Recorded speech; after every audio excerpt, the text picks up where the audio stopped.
When I started making mozzarella, my father was finally able to go back to Italy. And when he came back, JFK had this new thing where you had to put your fingerprints if you had a green card. When he put his fingerprints, he wouldn't read. I guess his fingerprints are burnt. The guys in there, they said, "Oh, you're the king of mozzarella," and they let him out. He is Sicilian, so he's got no fingerprints, so you might want to watch out.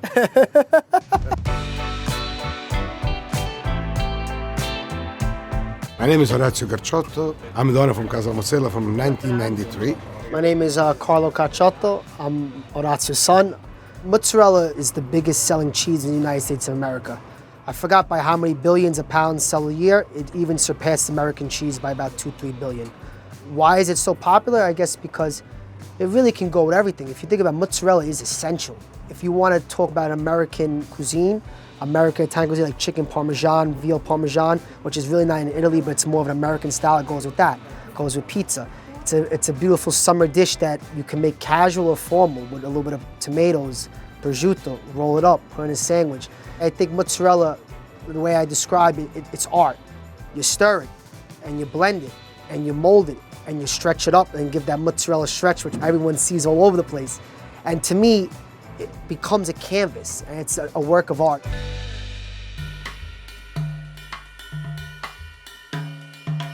The way we make the mozzarella here at Casa Mozzarella is you start with curd. To make a good mozzarella, you have to know the curd. Curd is just warm milk, make it boil, and then separate the cream from the milk. The more you know the curd, the more better mozzarella man you are. We take the guitar, a gattara, which is the string, that we take the curd, we put it through the string until we get into as many small pieces as possible. Then we put hot boiling water. It's 2 big potfuls, and then like the third pot would be a quarter. Sometimes you need 2, sometimes you need 3, sometimes you need to change the water, sometimes not. Everything is by feeling. Then we drain it and we put 2 handfuls of salt.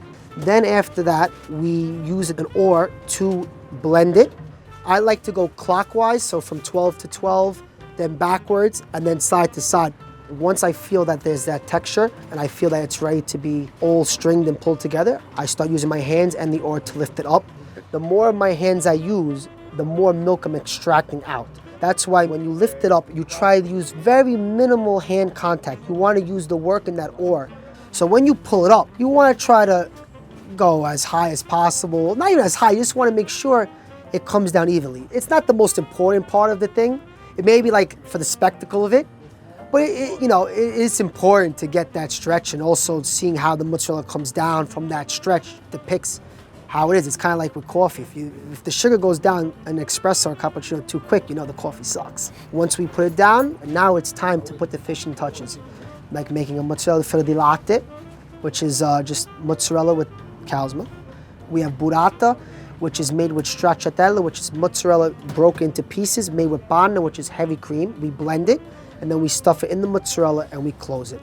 Then the bocconcini is probably the hardest thing, which is the small mozzarellas, because you have to knot it. But you have to also remember, when you're knotting it, the water is hot. So as you're knotting it, you do as a loop. And it also comes down to the cut. That cut means everything. It's all by the feel of touch, and everyone has their own thing. He has his own secrets. I have my own ways too, but I try to emulate him because he is the king of mozzarella, my father. So I try to emulate him as best as possible, but also giving some of my own touch to it too, because the more you make it, you get your own ideas. The more you touch, you see different ways how you can make it better.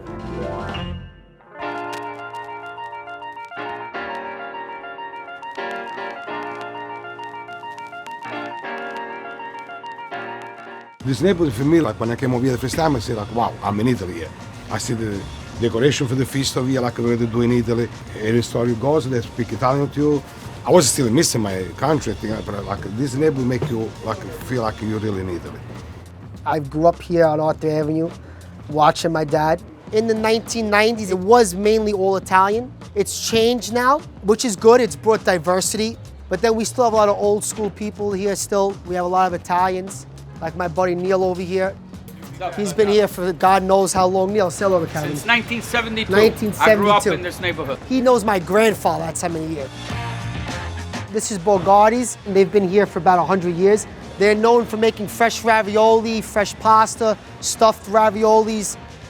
This is one of the premier meat markets. It's called Vincent's Meat Market. The bread we've eaten in my store today comes from Adeo. They've been here for so long. I love how they've kept the vintage look of the sign. This is a hair salon. A lot of Italian people go, and you even have an hair salons out there, you go figure, right? There's always the debate of what's the real Italy? Is it in Manhattan? Is it in the Bronx? But all I can say is from my opinion, there is one real Italy, and that's the Italy in the Bronx. And guys, that is Arthur Avenue. I came from Italy in 1986, and now I'm here 32 years. I wanted to solve for 25, and the reason why I'm doing good is because I love what I'm doing. They always ask, who's your idol?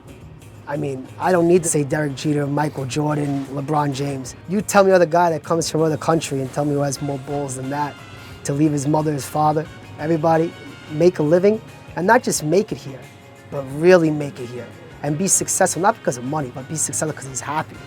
I'm happy, my mother's happy.